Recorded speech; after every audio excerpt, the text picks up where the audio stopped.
मरकुस रचित सुसमाचार अध्याय 12। यीशु ने उन्हें दृष्टांतों के माध्यम से शिक्षा देना प्रारंभ किया। एक व्यक्ति ने बगीचे में अंगूर की बेल लगाई, उसके चारों ओर बाड़ लगाई, उसमें रसकुंड खोदा, रक्षा करने का मचान बनाया और उसे किसानों को पट्टे पर देकर यात्रा पर चला गया। उपज के अवसर पर उसने अपने एक दास को उन किसानों के पास भेजा कि वह उनसे उपज का कुछ भाग ले आए। किसानों ने उस दास को पकड़ा, उसकी पिटाई की तथा उसे खाली हाथ लौटा दिया। उस व्यक्ति ने फिर एक अन्य दास को भेजा। किसानों ने उसके सिर पर प्रहार कर उसे घायल कर दिया तथा उसके साथ शर्मनाक व्यवहार किया। उस व्यक्ति ने एक बार फिर एक और दास को उनके पास भेजा, जिसकी तो उन्होंने हत्या ही कर दी। उसके द्वारा भेजे हुए अन्य दासों के साथ भी उन्होंने ऐसा ही व्यवहार किया। उन्होंने कुछ को मारा पीटा तथा बाकियों की हत्या कर दी। अब उसके पास भेजने के लिए एक ही व्यक्ति शेष था, उसका प्रिय पुत्र। अंततः उसने उसे ही उनके पास भेज दिया। उसका विचार था, वे मेरे पुत्र का तो सम्मान करेंगे। उन किसानों ने आपस में विचार किया, सुनो, यह वारिस है, यदि इसकी हत्या कर दें तो यह संपत्ति ही हमारी हो जाएगी।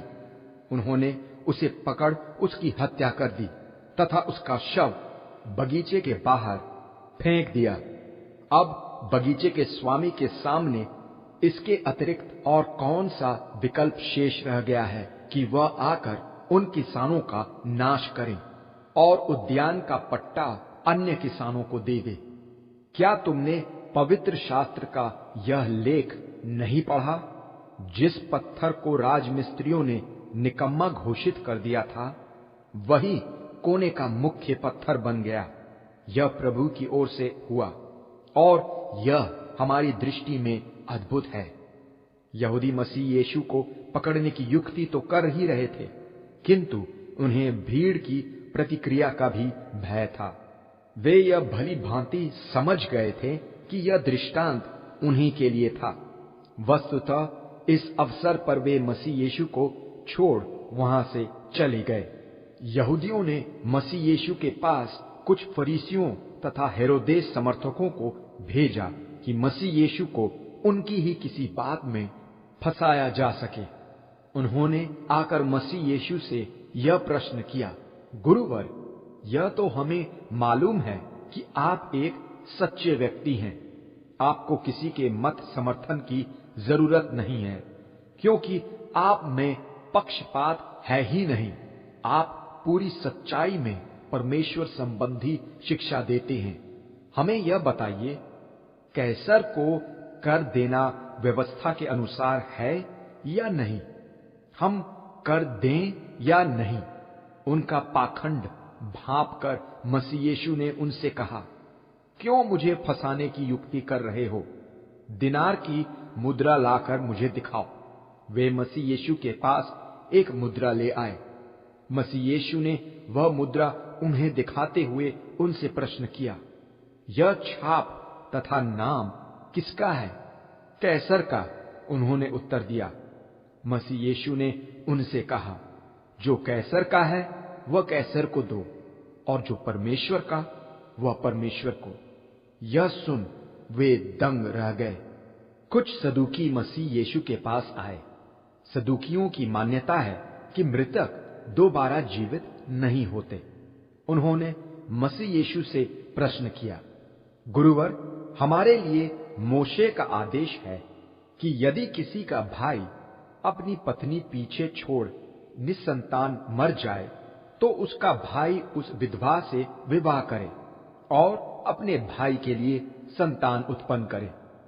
इसी संदर्भ में एक घटना इस प्रकार है। 7 भाई थे। पहले ने विवाह किया और बिना संतान ही चल बसा।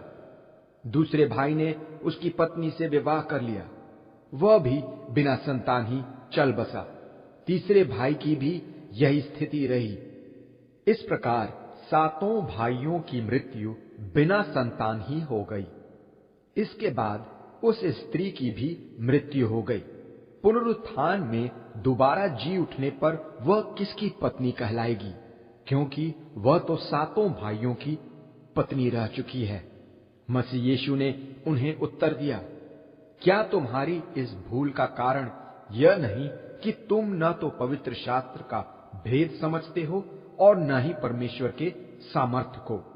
पुनरुत्थान में लोग न तो विवाहित होते हैं और न ही वहां विवाह कराए जाते हैं। वहां वे स्वर्गदूतों के समान होंगे। जहां तक मरे हुओं के दोबारा जी उठने का प्रश्न है, क्या तुमने मोशे के ग्रंथ में नहीं पढ़ा, जहां जलती हुई झाड़ी का वर्णन है?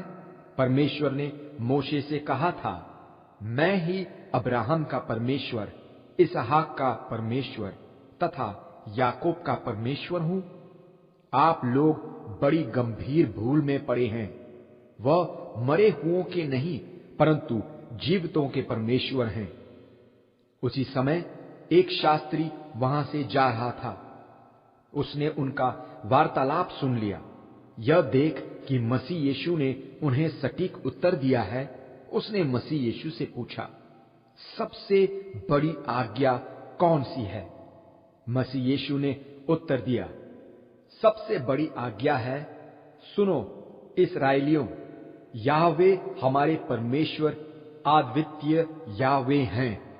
तुम याहवे तुम्हारे परमेश्वर से अपने सारे हृदय, सारे प्राण, सारे मस्तिष्क तथा सारी शक्ति से प्रेम करो। दूसरी आज्ञा है, तुम अपने पड़ोसी से अपने ही समान प्रेम करो। इनसे बढ़कर कोई और आज्ञा है ही नहीं। उस शास्त्री ने मसीह यीशु से कहा, अति सुंदर गुरुवर, आपका कहना हमेशा ही सत्य है। वही एकमात्र है, उनके अतिरिक्त और कोई नहीं है, तथा उनसे ही सारे हृदय, सारे समझ तथा सारी शक्ति से प्रेम करना तथा अपने पड़ोसी से अपने समान प्रेम करना सभी बलियों तथा आग बलियों से बढ़कर है।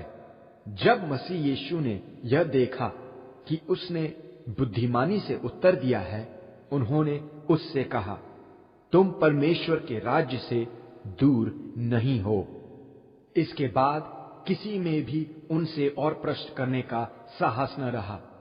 मंदिर के आंगन में शिक्षा देते हुए मसीह यीशु ने उनके सामने यह प्रश्न रखा, शास्त्री यह क्यों कहते हैं कि मसीह दावीद के वंशज हैं?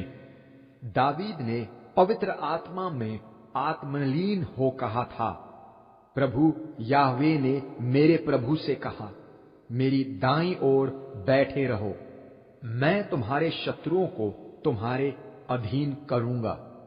स्वयं दावीद उन्हें प्रभु कहकर संबोधित कर रहे हैं, इसलिए किस भाव में प्रभु दावीद के पुत्र हुए? भीड़ उनके इस वाद विवाद का आनंद ले रही थी। आगे शिक्षा देते हुए मसीह यीशु ने कहा, उन शास्त्रियों से सावधान रहना जो लंबे ढीले लहराते वस्त्र पहने हुए घूमा करते हैं, जिन्हें सार्वजनिक स्थलों पर सम्मानपूर्ण नमस्कार की इच्छा रहती है।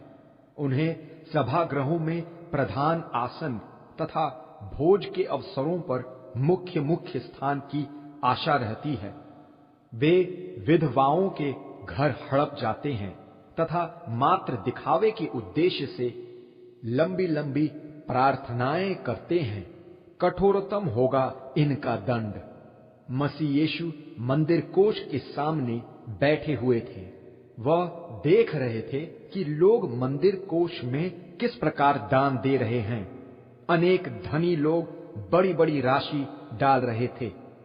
एक निर्धन विधवा भी वहां आई और उसने कोष में तांबे की मात्र 2 बहुत छोटी मुद्राएं डाली।